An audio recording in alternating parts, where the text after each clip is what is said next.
जय श्री हरि विष्णु। दोस्तों, आज हम आपको श्री बृहस्पतिवार व्रत कथा बताएंगे। ये कथा बहुत ही उत्तम फल देने वाली है, सभी मनोकामनाओं को पूर्ण करती है। श्रद्धा से सुनी हुई कथा और दूसरों को भी सुनाने से, खुद सुनने से बहुत ही मनवांछित फलों की प्राप्ति होती है। और अगर आप व्रत नहीं भी हैं तो आप हर गुरुवार को इस कथा को जरूर सुने और बृहस्पति देव यानी जो केला का पेड़ है उसके समीप जो है घी का दीपक जरूर जलाएं और पीला फूल चढ़ाएं, पीला चंदन चढ़ाएं और जल में थोड़ा सा चना गुड़ मुनक्का डालकर विष्णु भगवान जो है केला की जड़ में गुरुवार के दिन वास करते हैं, तो केला की जड़ को सिंचित करें, उनको नहलाएं और फल का भोग लगाएं। पीला ही फल हो, पीला फूल पीला चंदन, तो पीला फल का भोग लगाएं और साथ में गुड़ चना की दाल और मुनक्का से जरूर भगवान विष्णु को भोग लगाएं, क्योंकि भगवान विष्णु को चने की दाल बहुत ही पसंद है और उत्तम फल की प्राप्ति होती है। तो आइए दोस्तों सुनते हैं कथा। तो प्लीज़ लाइक सब्सक्राइब करना मत भूलिएगा। भारतवर्ष में एक प्रतापी और दानी राजा राज करता था। वह नित्य गरीबों और ब्राह्मणों की सहायता करता था। यह बात उसकी रानी को अच्छी नहीं लगती थी। वह न ही गरीबों को दान देती और न ही भगवान को पूजन करती थी और राजा को भी दान देने से मना किया करती थी। एक दिन राजा शिकार खेलने वन को गए हुए थे, तो रानी महल में अकेली थी। उसी समय बृहस्पति देव साधु वेश में राजा के महल में भिक्षा मांगने के लिए आ गए। भिक्षा मांगी रानी ने भिक्षा देने से इनकार किया और कहा, हे साधु महाराज, मैं तो दान पुण्य से तंग आ गई हूँ। मेरा पति भी सारा धन दान लुटाते रहते हैं। मेरी इच्छा है कि हमारा सभी धन नष्ट हो जाए और हम में कोई दान पुण्य न करना पड़े। साधु ने कहा, हे देवी, तुम तो बड़ी विचित्र हो। संतान धन से कोई दुखी होता है, पुत्र और संतान लक्ष्मी तो पापी भी चाहते हैं। यदि तुम्हारे पास अधिक धन है तो भूखों को भोजन दो, प्यासों के लिए प्याऊ बनवाओ, मुसाफिरों के लिए धर्मशालाएं खुलवाओ। जो निर्धन अपनी कुमारी कन्याओं का विवाह नहीं करा सकते हैं उनका विवाह कराओ। ऐसे कई काम है जिनके करने से तुम्हारा यश लोक परलोक में फैलेगा। परंतु रानी का साधु के उपदेश का कोई भी प्रभाव नहीं पड़ा। वह बोली, महाराज, आप मुझे कुछ ना समझाएं। मैं ऐसा धन नहीं चाहती हूँ जिसको रखने और बांटने में समय बर्बाद हो। साधु ने उत्तर दिया, यदि तुम्हारी ऐसी इच्छा है तो जैसा मैं कहता हूँ तुम वैसा ही करो। बृहस्पतिवार को घर को गोबर से लीपना, अपना सिर धोकर स्नान करना, भट्टी चढ़ाकर कपड़े धोना, ऐसा करने से तुम्हारा सब धन नष्ट हो जाएगा। इतना कहकर साधु बने जो महाराज वहां से अंतर्ध्यान हो गए। साधु के अनुसार बातों को पूरा करते हुए रानी को केवल 3 बृहस्पतिवार ही बीते थे कि उसकी समस्त धन संपत्ति नष्ट हो गई। भोजन के लिए राजा का परिवार तरसने लगा। एक दिन राजा ने रानी से बोला कि रानी, तुम यहीं रहो, मैं दूसरे देश को जाता हूँ, क्योंकि यहाँ पर सभी लोग मुझे जानते हैं, इसलिए मैं कोई छोटा कार्य नहीं कर सकता। ऐसा कहकर राजा परदेश चला गया। वहाँ वह जंगल से लकड़ी काटकर लाता और शहर में बेचता। इस तरह वह अपना जीवन व्यतीत करने लगा। इधर राजा के जाते ही रानी और दासी दुखी रहने लगी। एक बार जब रानी और दासी को 7 दिन तक बिना भोजन के रहना पड़ा, तो रानी ने अपनी दासी से कहा, हे दासी, पास ही के नगर में मेरी बहन रहती है। वह बड़ी धनवान है। तू उसके पास जा और कुछ ले आ, ताकि थोड़ी बहुत कुछ दिनों के लिए गुजर बसर हो जाए। उस दिन गुरुवार था और रानी की बहन उस समय बृहस्पतिवार व्रत की कथा सुन रही थी। दासी ने रानी की बहन को अपनी रानी का संदेश दिया, लेकिन रानी की बड़ी बहन ने कोई उत्तर नहीं दिया। जब दासी को रानी की बहन से कोई उत्तर नहीं मिला तो वह बहुत दुखी हुई और उसे क्रोध भी आया।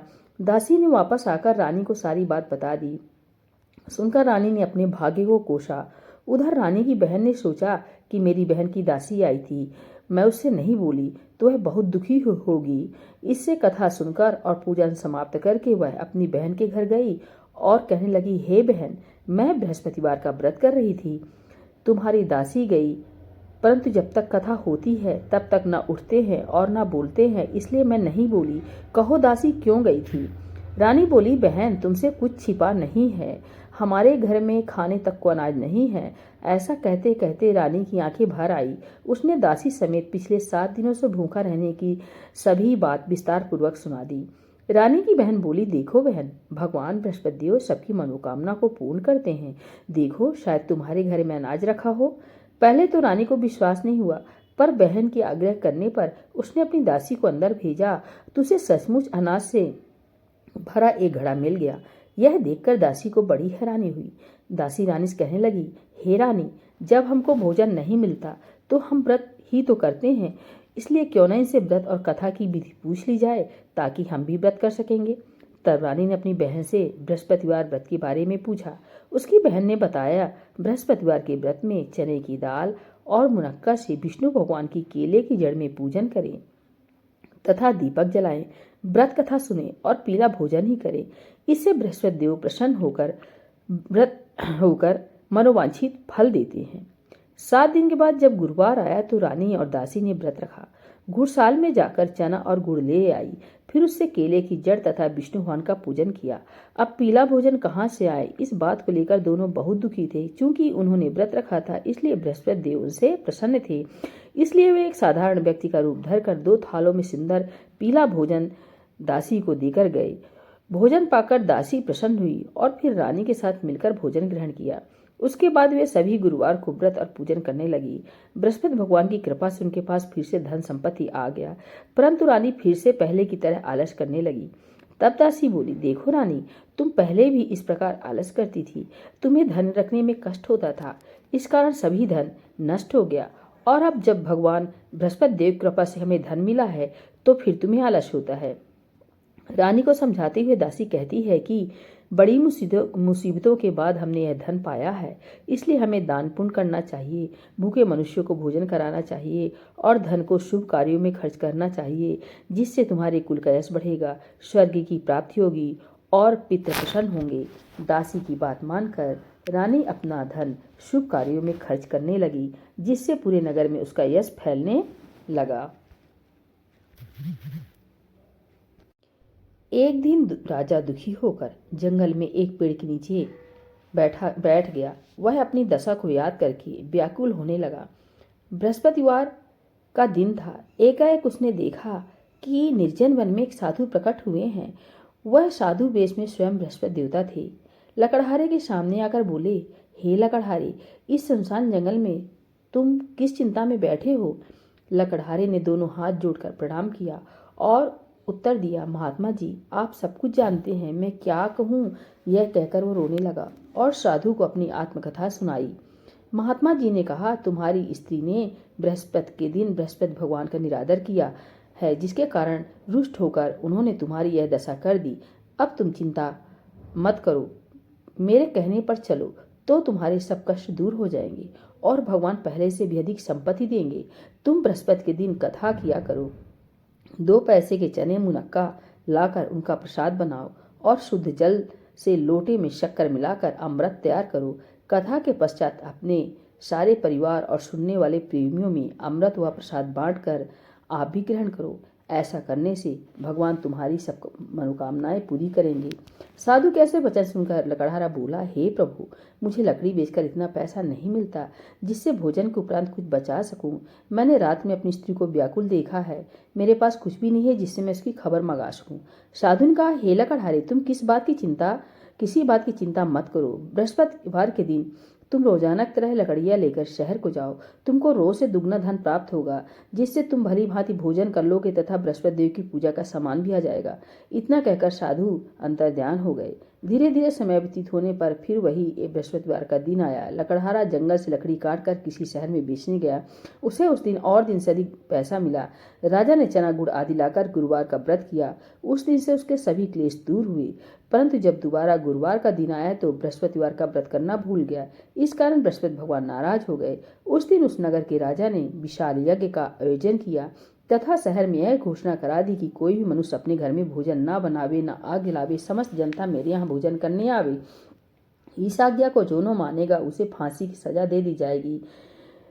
इस तरह की घोषणा संपूर्ण नगर में करवा दी गई। राजा की आज्ञानुसार शहर के सभी लोग भोजन करने गए, लेकिन लकड़हारा कुछ देर से पहुंचा, इसलिए राजा उसको अपने साथ घर लिवा ले गए और ले जाकर भोजन करा रहे थे तो रानी की दृष्टि उस खूंटी पर पड़ी जिस पर उसका हार लटका हुआ था। वह वहां पर दिखाई नहीं दिया। रानी ने निश्चय किया कि मेरा हार इस मनुष्य ने चुरा लिया है। उसी समय सिपाहियों को बुलाकर उसको कारागार में डलवा दिया। जब लकड़हारा कारागार में पड़ गया और बहुत दुखी होकर विचार करने लगा कि ना जाने कौन से पूर्व जन्म के कर्म से मुझे यह दुख प्राप्त हुआ है, और उसी साधु को याद करने लगा जो कि जंगल में मिला था। उसी समय तत्काल बृहस्पतिदेव साधु के रूप में प्रकट हुए और उसकी दशा को देखकर कहने लगे, अरे मूर्ख, तूने बृहस्पतिदेव की कथा नहीं करी, इस कारण तुझे यह दुख प्राप्त हुआ है। अब चिंता मत कर, बृहस्पतिवार के दिन कारागार के दरवाजे पर 4 पैसे पड़े मिलेंगे, उनसे तू बृहस्पतिदेव की पूजा करना तो तेरे सभी कष्ट दूर हो जाएंगे। बृहस्पतिवार के दिन उसे 4 पैसे मिले। लकड़हारे ने कथा कही। उसी रात को बृहस्पतिदेव ने उस नगर के राजा को स्वप्न में कहा, हे राजन, तुमने जिस आदमी को कारागार में बंद किया है वह निर्दोष है, वह राजा है, उसे छोड़ देना। रानी का हार उसी खूंटी पर लटका है, अगर तू ऐसा नहीं करेगा तो मैं तेरे राज को नष्ट कर दूंगा। इस तरह रात के स्वप्न को देखकर राजा प्रातःकाल उठा और खूंटी पर हार देखकर लकड़हारे को बुलाकर क्षमा मांगी तथा लकड़हारे को योग्य सुंदर वस्त्र आभूषण देकर विदा कर दिया। बृहस्पतिदेव की आज्ञानुसार लकड़हारा अपने नगर को चल दिया। राजा जब नगर के निकट पहुंचा तो उसे बड़ा आश्चर्य हुआ। नगर में पहले से अधिक बाग, तालाब, कुएं तथा बहुत सी धर्मशाला, मंदिर आदि बन गए थे। राजा ने पूछा, किसका बाग और धर्मशाला है? तब नगर के सब लोग कहने लगे, यह सब रानी और बांदी के हैं। तो राजा को आश्चर्य हुआ और गुस्सा भी आया। जब रानी ने यह खबर सुनी कि राजा आ रहे हैं तो उन्होंने बांदी से कहा कि हे दासी, देख, राजा हमको कितनी बुरी हालत में छोड़ गए थे। हमारी ऐसी हालत देखकर वह लौट न जाए, इसलिए तू दरवाजे पर खड़ी हो जा। आज्ञानुसार दासी दरवाजे पर खड़ी हो गई। राजा आए तो उन्हें अपने साथ लिवा लाई। तब राजा ने क्रोध करके अपनी तलवार निकाली और रानी से पूछा, यह धन तुम्हें कैसे प्राप्त हुआ है? तब उन्होंने कहा, हमें यह सब धन बृहस्पतिदेव के व्रत के प्रभाव से प्राप्त हुआ है। राजा ने निश्चय किया कि 7 रोज बाद तो सभी बृहस्पतिदेव का पूजन करते हैं, परंतु मैं प्रतिदिन दिन में 3 बार कहानी तथा रोज व्रत किया करूंगा। अब हर समय राजा के दुपट्टे में चने की दाल बंधी रहती तथा दिन में 3 बार कहानी कहता। एक रोज राजा ने विचार किया कि चलो अपनी बहन के यहाँ हो आवे। इस तरह निश्चय कर राजा घोड़े पर सवार हो अपनी बहन के यहाँ चलने लगा। मार्ग में उसने देखा कि कुछ आदमी एक मुर्दे को ले जा रहे हैं। उन्हें रोक कर राजा कहने लगा, अरे भाइयों, मेरी बृहस्पतिदेव की कथा सुन लो। वे बोले, लो, हमारा तो आदमी मर गया, इसको अपनी कथा की पड़ी है। परंतु कुछ आदमी बोले, अच्छा कहो, हम तुम्हारी कथा भी सुनेंगे। राजा ने दाल निकाली और जब कथा आधी हुई कि मुर्दा हिलने लग गया, और जब कथा समाप्त हुई तो राम राम करके मनुष्य उठकर खड़ा हो गया। आगे मार्ग में उसे एक किसान खेत में हल चलाता मिला। राजा ने उसे देखा और उससे कहा, अरे भाइयों, मेरी तुम बृहस्पतिवार की कथा सुन लो। किसान बोला, जब तक मैं तेरी कथा सुनूंगा तब तक 4 हरैया जोत लूंगा। जा अपनी कथा किसी और को सुनाना। इस तरह राजा आगे चलने लगा। राजा के हटते ही बैल पछाड़ खाकर गिर गए तथा किसान के पेट में बड़ी जोर का दर्द होने लगा। उसी समय उसकी माँ रोटी लेकर आई। उसने जब यह देखा तो अपने पुत्र से सब हाल पूछा और बेटे ने सभी हाल कह दिया। तो बुढ़िया दौड़ी दौड़ी उस घुड़सवार के पास गई और उससे बोली कि मैं तेरी कथा सुनूंगी, तू अपनी कथा मेरे खेत पर चलकर ही कहना। राजा ने बुढ़िया खेत पर जाकर कथा कही, जिसके सुनते ही वे बैल उठ खड़े हुए तथा किसान के पेट का दर्द भी बंद हो गया।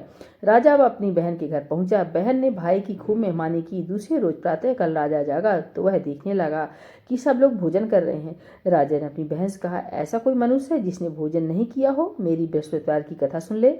बहन बोली, हे भैया, यह देश ऐसा ही है। पहले यहाँ के लोग भोजन करते हैं, बाद में अन्य काम करते हैं। अगर कोई पड़ोस में हो तो देख आऊं। वह ऐसा कहकर देखने चली गई, परंतु उसे कोई ऐसा व्यक्ति नहीं मिला जिसने भोजन ना किया हो। अतः वह एक कुम्हार के घर गई जिसका लड़का बीमार था। उसे मालूम हुआ कि उनके यहाँ 3 रोज से किसी ने भोजन नहीं किया है। रानी ने अपने भाई की कथा सुनने के लिए कुम्हार से कहा। वह तैयार हो गया। राजा ने जाकर बृहस्पतिवार की कथा कही, जिसको सुनकर उसका लड़का ठीक हो गया। अब तो राजा की प्रशंसा होने लगी। एक रोज राजा ने अपनी बहन से कहा, हे बहन, हम अपने घर को जाएंगे, तुम भी तैयार हो जाओ। राजा की बहन ने अपनी सास से कहा। सास ने कहा, हाँ चली जा, परंतु अपने लड़कों को मत ले जाना, क्योंकि तेरे भाई की कोई औलाद नहीं है। बहन ने अपने भैया से कहा, हे भैया, मैं तो चलूंगी पर कोई बालक नहीं जाएगा। राजा बोला, जब कोई बालक नहीं चलेगा तब तुम ही क्या करोगी? बड़े दुखी मन से राजा अपने नगर को लौट आया। राजा ने अपनी रानी से कहा, हम निर्वंशी हैं, हमारा मुंह देखने का धर्म नहीं है और कुछ भोजन आज नहीं किया। रानी बोली, हे प्रभु, बृहस्पति देव ने हमें सब कुछ दिया है, वह हमें औलाद अवश्य देंगे। उसी रात को बृहस्पति देव ने राजा से स्वप्न में कहा, हे राजा, उठ, सभी सोच त्याग दे, तेरी रानी गर्भ से है। राजा की यह बात सुनकर बड़ी खुशी हुई। 9वें महीने में उसके गर्भ से एक सुंदर पुत्र पैदा हुआ। तब राजा बोला, हे रानी, स्त्री बिना भोजन के रह सकती है पर बिना कहे नहीं रह सकती। जब मेरी बहन आवे तो तुम उससे कुछ मत कहना। रानी ने सुनकर हाँ कर दिया। जब राजा की बहन ने यह शुभ समाचार सुना तो वह बहुत खुश हुई तथा बधाई लेकर अपने भाई के यहाँ आई। तभी रानी ने कहा, घोड़ा चढ़कर तो नहीं आई, गधा चढ़ी आई। राजा की बहन बोली, भाभी, मैं इस प्रकार न कहती तो तुम्हें औलाद कैसे मिलती? बृहस्पति देव ऐसे ही हैं, जैसी जिनके मन में कामनाएं होती हैं सभी को पूर्ण करते हैं। जो सद्भावना पूर्वक बृहस्पतिवार का व्रत करता है एवं कथा पढ़ता है अथवा सुनता है, दूसरों को सुनाता है, बृहस्पति देव उसकी सभी मनोकामनाएं पूर्ण करते हैं। बोलो बृहस्पति देव भगवान की जय, विष्णु भगवान की जय।